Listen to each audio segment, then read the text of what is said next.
하루가 저물고 집으로 가는 길. 많은 것을 했지만 아무것도 하지 않은 것 같은 꼭 그런 기분이 드는 지친 퇴근길. 이대로 들어가기엔 조금 아쉬우니까 한 정거장만 먼저 내려 우리 같이 걸어볼까요? 최유리와 함께 퇴근길 한 정거장.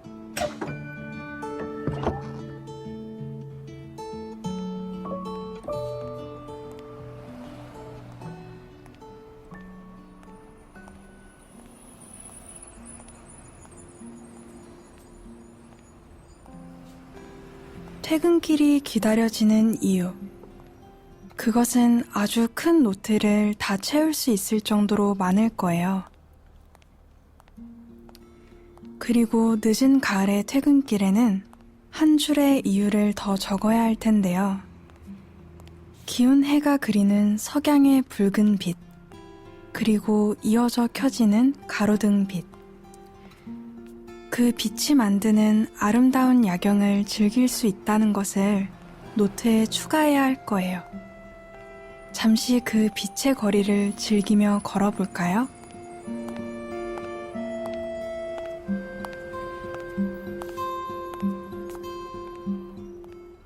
이런 멋진 야경을 즐기듯 걷다 보니 부다페스트의 아름다운 야경을 떠올려 보게 되네요.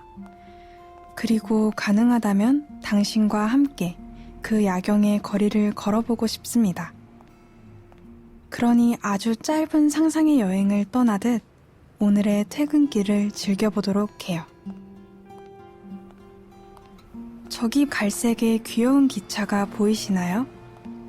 기차라고 하기에는 너무 작고 도무지 평지는 달리지 못할 것처럼 보이죠. 저 기차의 이름은 푸니쿨라예요. 산악지역을 여행하는 이들에게 편의를 주고자 만들어진 기차죠.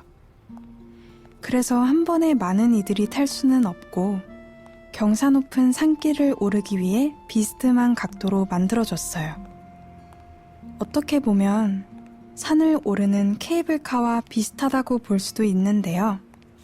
그것보단 훨씬 귀엽고 연신 사진을 찍고 싶게 하죠. 그런데 이 기차를 어디서 많이 본 것 같다고요? 그렇다면 아마도 웨스 앤더슨의 그랜드 부다페스트 호텔, 이 영화를 보신 게 아닌가 싶어요. 아무튼 귀여운 외형과 달리 푸니쿨라를 타는 가격은 꽤 높은 편이에요. 그래서 부다 왕궁을 오르는 다른 길을 선택하는 이들도 많아요. 하지만 푸니쿨라를 타는 것이 부다 왕궁에 오르는 가장 쉽고 편한 방법이자 우리처럼 짧은 상상의 여행을 하는 이들에게 적당한 방법이니까요. 오늘은 이걸 타고 부다 왕궁에 올라가 보도록 할게요.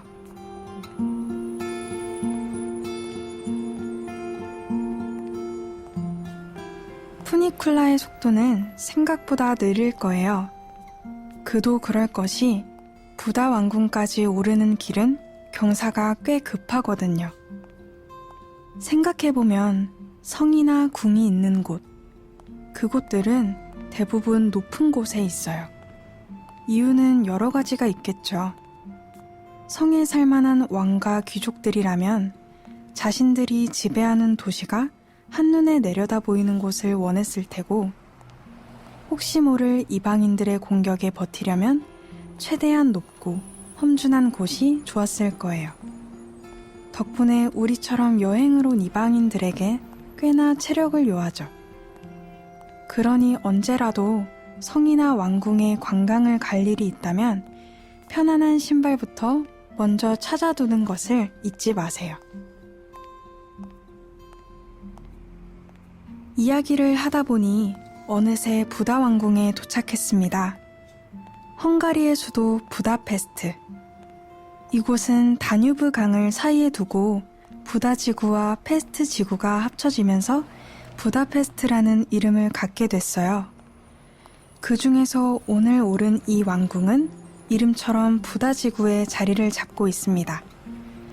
동유럽의 낮 풍경을 닮은 이 왕궁은 거대하고 단단한 느낌을 전해요. 그리고 어딘지 모르게 잿빛 가득한 음울한 분위기를 자아내기도 하죠. 어쩌면 이런 분위기는 부다페스트와 헝가리, 그리고 동유럽 국가들의 역사 때문일지도 몰라요. 양차 세계대전, 그리고 기나긴 공산주의의 모자를 쓰고 있던 덕에 유럽의 강한 볕이 되려 그늘로 드리워졌던 것이었죠. 부다 왕궁도 그런 역사를 피해갈 수는 없었어요. 2차 대전 중 폭격으로 폐허가 된 이 왕궁은 전쟁 후 재건을 이어갔지만 아직 완벽한 재건을 이루지는 못했어요. 하지만 규모가 꽤 크기 때문에 우리의 상상 여행을 즐기는 데는 부족함이 없을 거예요. 왕궁 내부에는 미술관과 박물관도 만들어져 있으니 관심이 간다면 둘러보는 것도 나쁘지 않을 텐데요. 오늘 저는 그것보단 다른 방향으로 당신을 안내하고 싶어요. 자, 저를 따라 왕궁의 끝자락으로 같이 움직여 봅시다. 마침 해도 저만치 졌으니 지금이 가장 좋은 때이겠네요.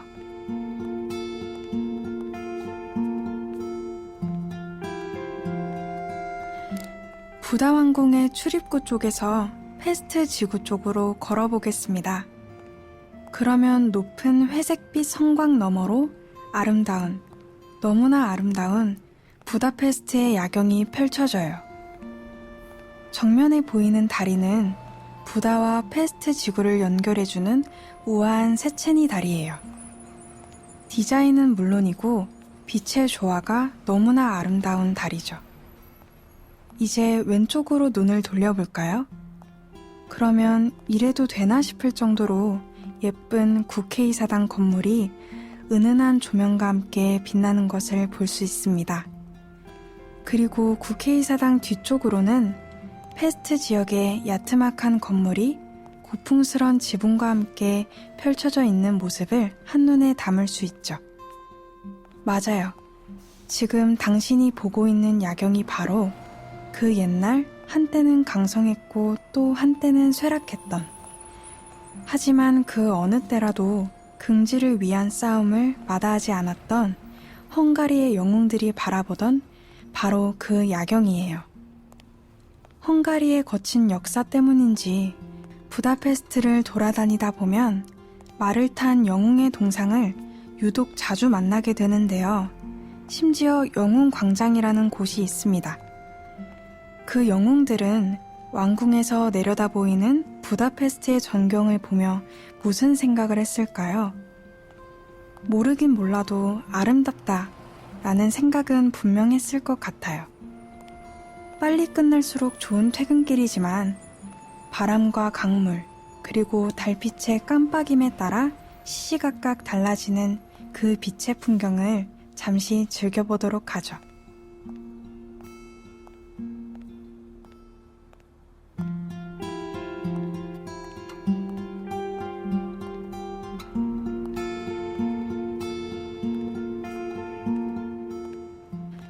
지금 바라보고 있는 부다페스트 야경이 마음에 드셨더라도 너무 오래 머무르진 않도록 할게요.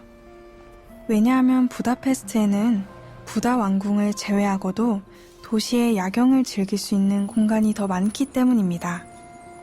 부다 왕궁을 중심으로 왼쪽에는 어부의 요새가, 오른쪽에는 질라르트 겔레르트 언덕이 있어요. 두 곳 모두 부다 왕궁에서 보는 각도와 달라서 또 다른 야경을 선보이는 곳이니까요. 나중에 시간이 된다면 두 곳도 한번 가보도록 해요. 하지만 오늘은 일단 푸니쿨라를 타고 다시 내려가 볼게요.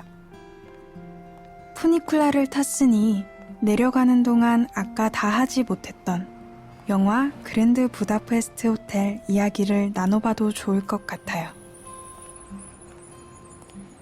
웨스 앤더슨 감독의 이 영화에는 제목에 부다페스트가 들어가긴 하지만 가상의 공간을 무대로 이야기가 펼쳐져요.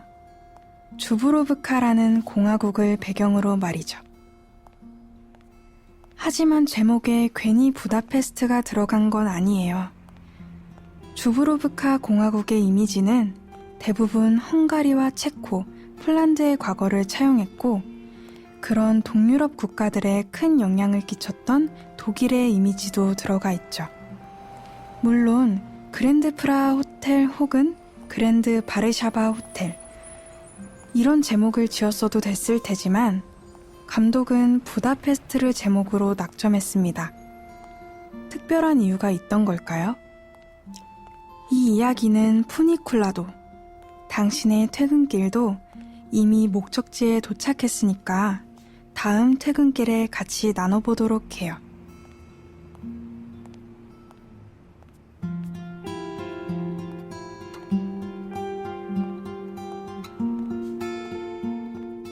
밤이 깊은 계절, 함께 부다페스트의 야경을 즐기며 퇴근길을 걸어봤는데요. 오늘의 퇴근길은 어떠셨나요? 부디 당신의 일기장 혹은 스마트폰 메모장, 아니면 SNS에 한 줄의 기쁨으로 기록될 수 있다면 좋겠습니다. 그리고 그 기록 끝에는 꼭 해시태그 퇴근길 한 정거장을 남겨주세요. 저도 당신의 기록을 마주할 수 있게 말이에요. 그럼 또 다시 함께 걷게 될 그때까지 잘 지내요, 우리.